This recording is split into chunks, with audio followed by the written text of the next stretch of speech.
6 बजने में 6 मिनट। कुसुम ने जल्दी से चाय का प्याला रख दिया। वह एक ही घूंट पी पाई थी। आकर देखा बरसाती में कार खड़ी थी, पर ड्राइवर का पता न था। उसने 1-2 बार हॉर्न दिया, फिर बड़ी तेज़ी से वह मोटर लेकर चल दी। ड्राइवर 1 मिनट के बाद आया। कुछ दूर तक कुसुम की कार धूल उड़ा रही थी।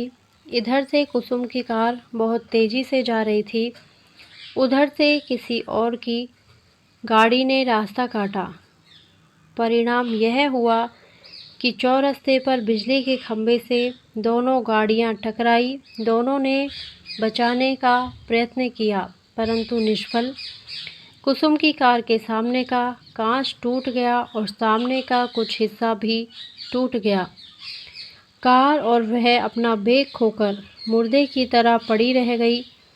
कुसुम के सिर और माथे पर चोट आई। दूसरी कार का एक मडगार्ड भर टूटा था, बाकी सब कुछ ठीक था। उस गाड़ी के दोनों व्यक्ति कार पर से उतरकर खड़े हो गए। एक पुरुष था, दूसरी स्त्री। कुसुम के चेहरे पर क्रोध का भाव था, पर पुरुष के चेहरे पर कौतूहल के साथ यह भाव था कि वह गलत रास्ते पर थी। उसने बचाना चाहा, फिर भी कुसुम ने कार लड़ा ही दी। कुसुम के सिर पर बहते हुए खून को देखकर तुरंत ही पुरुष ने अपना रुमाल उसके सिर पर कसकर बांध दिया। फिर नम्रता से बोला, आप मेरी कार पर बैठ जाइए। डॉक्टर के घर से आपके सिर पर पट्टी बंधवाने के बाद आप जहाँ कहेंगी वहाँ पहुँचा दूँगा। खाक पहुँचा देंगे आप। कुसुम चिल्लाकर बोली, मुझे 6 बजे कॉलेज पहुँच जाना था। वहाँ लोग मेरी प्रतीक्षा में होंगे। तो आप ही कुसुम देवी हैं। आपसे मिलकर प्रसन्नता हुई। पुरुष ने कहा, जी हाँ, मैं ही कुसुम देवी हूँ। धन्यवाद। और आपकी तारीफ? शिष्टाचार के तौर पर कुसुम ने पूछा। मैं हूँ प्राणनाथ सहगल। पुरुष ने उत्तर दिया। कुसुम जैसे चौंक उठी। शराबी प्राणनाथ, दुराचारी प्राणनाथ। कुसुम ने आंखें उठाकर ध्यान से प्राणनाथ की ओर देखा। प्राणनाथ के विषय में तो उसने बहुत कुछ सुना है। यह वही प्राणनाथ है या कोई और? कुसुम के चेहरे से जैसे प्राणनाथ ने उसके अंदरले भावों को पढ़ लिया। वह बोला, इस शहर में प्राणनाथ का नाम का एक ही व्यक्ति है और वह समाज में बहुत बदनाम है। मैं वही हूँ। किंतु इस समय आपको डॉक्टर के घर तक मेरे साथ चलना ही होगा। आपका खून बहुत निकल चुका है। चलिए। कुसुम उसकी बातों का कोई उत्तर न देकर चुपचाप कार में जा बैठी। प्राणनाथ ने कुसुम को ले जाकर डॉक्टर के यहाँ पट्टी बंधवाई और फिर उसके घर छोड़ दिया। कुसुम उस दिन कॉलेज न जा सकी। इस घटना के कुछ दिन बाद एक दिन शाम को कुसुम का भाई, जो उससे 2 साल बड़ा था, बड़े गुस्से में आया और बोला, कुसुम, तुम बड़ी हो और समझदार भी हो। प्राणनाथ कितना बदनाम है जो तुम जानती हो। उसके साथ कार में बैठकर तुम्हें कहीं नहीं जाना चाहिए था। कुसुम ने कहा, पर भैया, जिस दिन मेरी मोटर लड़ गई थी उसी दिन मैं उसकी कार में डॉक्टर के घर गई थी, और तो मैं कभी कहीं नहीं गई। खैर, अब इस बात का ध्यान रखना, उसके भाई ने कहा और बात यूं ही ख़त्म हो गई। पर संयोग की बात, उसके दूसरे ही दिन कुसुम अपनी कुछ सहेलियों के साथ पिकनिक पर गई। लौटते समय दूसरी लड़कियों को उनके मकानों पर उतारकर जब वह वापस आ रही थी, तो ठीक प्राणनाथ के बंगले के ही सामने उसकी मोटर का पेट्रोल ख़त्म हो गया। कुसुम यह नहीं जानती कि वह बंगला किसका है। उसके साथ कोई नौकर भी न था। लाचार उसे उस बंगले वाले से सहायता लेनी ही पड़ी। इसी मतलब से वह फाटक के अंदर गई। सामने ही वर्दी लगाई एक चपरासी खड़ा था।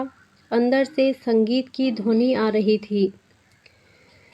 स्वर किसी स्त्री का था। कुसुम बंगले में इस प्रकार गई जैसे बंगले की स्वामिनी हो। चपरासी को रोकने का साहस न हुआ।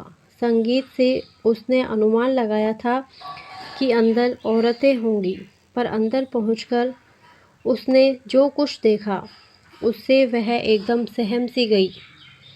बहुत अच्छे ढंग से सजे हुए कमरे में एक तरफ प्राणनाथ बैठा शराब पीता हुआ एक अखबार पर नज़र दौड़ा रहा था और दूसरी ओर एक गायिका जो स्पष्ट रूप से गणिका थी गा रही थी, कान्हा बाजूबंद खोल।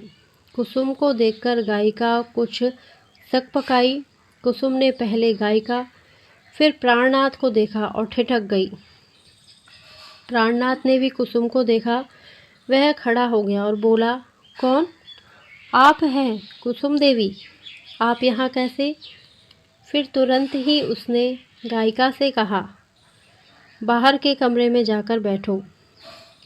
चपरासी से तांगे के लिए कह दो, आने पर चली जाना। और मनी बैग से 2 10-10 रुपए के नोट निकाल कर उसे दे दिए। गाने वाली सलाम करके चली गई। फिर कुसुम से बोला, आपको आज अचानक अपने घर देखकर मुझे हर्ष भी है और दुख भी है कुसुम देवी, पर अपने सुख दुख की बात एक तरफ रखकर मैं आपके हित के ख्याल से कहूँगा कि आप इसके बाद मेरे घर कभी न आइए। समाज की दृष्टि में मैं बहुत बुरा आदमी हूँ और हूँ भी मैं बुरा। प्रमाण तो आपको आते ही मिल गया है। वह इतना कहकर जरा सा हंसा। इस हंसी की तह में जो प्रचंड विषाद छिपा था वह कुसुम से छिपा न रहा। पहली बार कुसुम को लगा जैसे प्राणनाथ सचमुच में बुरा नहीं है, पर बुरा बनने का प्रयत्न करता है। लोग उसकी बुराई करते हैं तो उससे उसे जैसे संतोष होता है। कुसुम बोली, मुझे ऐसा लगता है कि आप स्वभाव से बुरे नहीं हैं, पर जानबूझकर बुरे बनते हैं। मार्मिक दृष्टि से कुसुम की ओर देखते हुए प्राणनाथ बोला, मैं बुरा हूँ, आप मुझे अच्छा ना समझिए।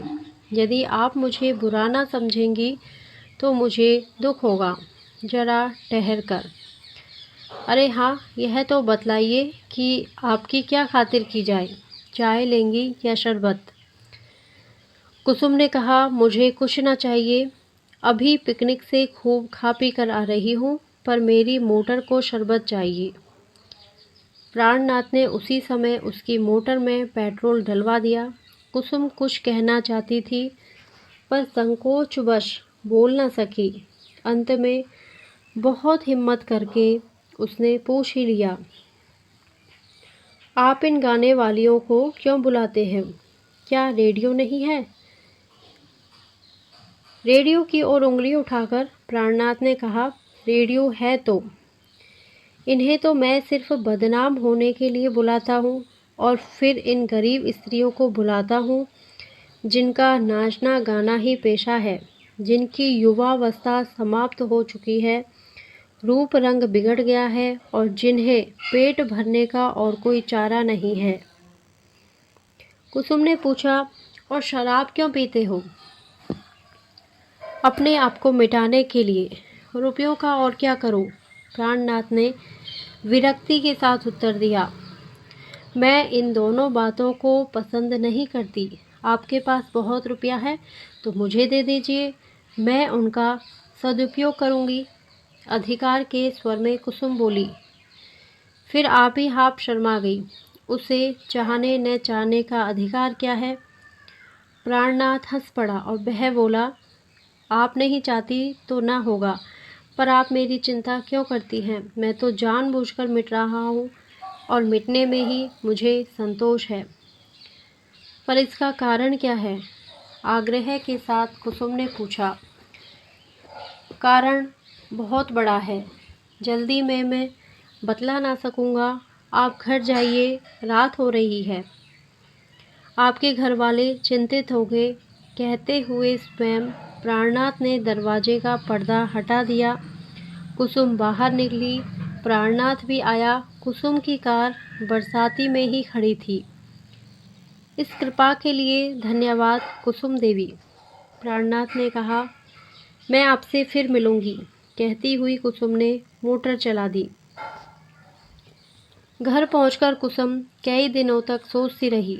उसे प्राणनाथ जितना बदनाम था उतना बुरा न जान पड़ा। बात व्यवहार में वह बिल्कुल भद्र पुरुष था।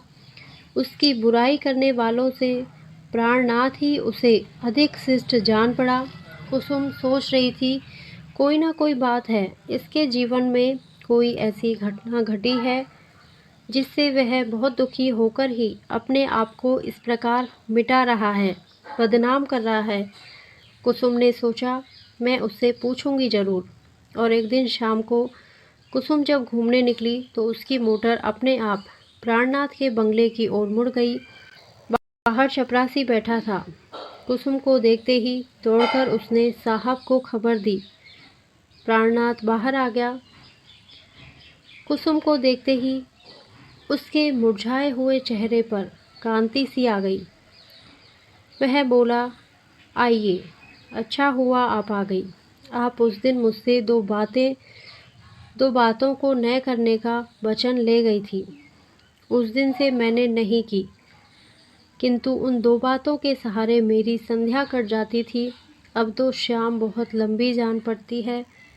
बैठे बैठे अपने कृत्यों पर बिसूरने के अतिरिक्त और कुछ नहीं रह जाता। मैं किसी के घर आता जाता भी नहीं। आपसे उन्हीं दोनों बातों की पुनरावृत्ति की आज्ञा चाहता हूँ। कुसुम हर्ष से उछल सी पड़ी। उसने कहा, सच, उस दिन से आपने शराब नहीं छुई और न किसी को बुलाया? धन्यवाद, आपने मेरे अनुरोध की रक्षा की है। अब आप फिक्र न कीजिए, आपकी शाम भारी न जाएगी। मैं उसे हल्की बनाने का प्रयत्न करूंगी। इसके लिए आपको धन्यवाद। पर आप आज भी तो किसी पिकनिक से नहीं आ रही हैं? नहीं, चाय पीऊँगी, बनवाइए। प्राणनाथ ने रसोइये को बुलाकर चाय बनाने को कहा। कुसुम कुछ सोचकर बोली, हाँ, मैं आपसे वह कारण पूछना चाहती हूँ। यदि आपको कोई विशेष कष्ट ना हो तो बतलाइए कि आपने अपने ऊपर इतना अत्याचार क्यों किया है। बुरे ना होकर भी क्यों बुरे बन रहे हैं? दुराचारी ना होकर भी क्यों अपने आप को दुराचारी साबित कर रहे हैं? इसकी एक कहानी है कुसुम देवी। एक दीर्घ निश्वास के साथ प्राणनाथ ने कहा, मैंने एक स्त्री का जीवन बर्बाद किया है और बर्बाद करने के बाद अपनी जिम्मेदारी नहीं समझी।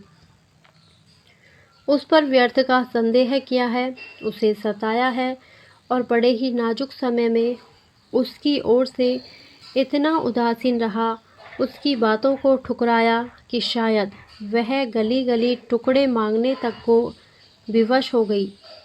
एक घटना ने मेरे संदेह को दूर कर दिया। मैंने अपनी गलती समझी और जाना कि वह बिल्कुल निर्दोष है। उसके साथ बड़ा अन्याय किया गया है। मैं उससे क्षमा मांगने उसे लाने के लिए गया, किंतु तब तक उसका वहाँ पता ही नहीं था। कहीं भी पता नहीं लगा, न जाने वह कहाँ गई। इस ख्याल से मैं बहुत सी औरतों के यहाँ गया हूँ कि न जाने कहाँ किस अवस्था में मुझे रुक्मणी मिल जाए। मैं उसका अपराधी हूँ, कम से कम उससे क्षमा तो मांग सकूँगा। कुसुम ने कहा, बस, बहुत हो चुका। आपने अपने ऊपर काफ़ी अत्याचार किया है। अब आप यह ना कर सकेंगे। आपने एक स्त्री के साथ अत्याचार किया है। कष्ट मुझे भी हुआ है, पर आप अपने ऊपर जो अत्याचार करते हैं उससे भी मुझे कष्ट होता है। अच्छा, मैं आपको कल अपने घर चाय के लिए निमंत्रित करती हूँ। शाम को 5 बजे आ जाएंगे या कार भेजनी पड़ेगी? वैसे तो मैं आ जाऊँगा, पर आपके घर वाले इस बात को पसंद ना करेंगे। मेरा आना उन्हें अच्छा ना लगेगा। मेरे घर में कोई भी आपके खिलाफ नहीं है, कुसुम ने दृढ़ता से कहा। मेरे भैया जरा कुछ ऐसा वैसा कह रहे थे, पर मैंने उन्हें समझा दिया है। सभी आपसे मिलना चाहते हैं। कल आप आएंगे ना? जी हाँ, आऊँगा। ठीक 5 बजे। ठीक 5 बजे। दूसरे दिन कुसुम ने चाय के लिए बड़ी तैयारी की। बहुत तरह की मिठाइयाँ और फल इत्यादि मंगवाए। कुसुम को पहले तो प्राणनाथ पर तरस आता था, अब वह उससे कुछ प्रेम भी करने लगी। उसने अपनी कुछ सहेलियों को भी बुलाया था। कुसुम अपनी सहेलियों से अनेक बार प्राणनाथ की चर्चा सुन चुकी थी। वे सब प्राणनाथ के नाम से घृणा का भाव व्यक्त करती थी। कुसुम उन्हें दिखला देना चाहती थी कि जिस प्राणनाथ को वे शराबी, बदमाश और वासना का कीट समझती हैं, वास्तव में प्राणनाथ वैसा नहीं है। उसने निश्चय किया कि पहले वह प्राणनाथ का परिचय किसी को ना देगी। उसके बारे में सबकी राय जान लेगी, तभी बतलाएगी कि वह आदमी कौन है। उसका भाई घर में नहीं था। बूढ़े पिता बच्चों की इस पार्टी में शामिल होने वाले नहीं थे। कुसुम ही थी जो कुछ थी, और उसकी माँ और सहेलियाँ थीं। उसकी सहेलियाँ पहले ही आ चुकी थी। प्राणनाथ ठीक 5 बजे आया। प्राणनाथ बहुत गोरा और देखने में सुंदर था। कुछ देर इधर उधर की बात करने के बाद कुसुम ने अपनी परिचारिका भामा को चाय लाने को कहा।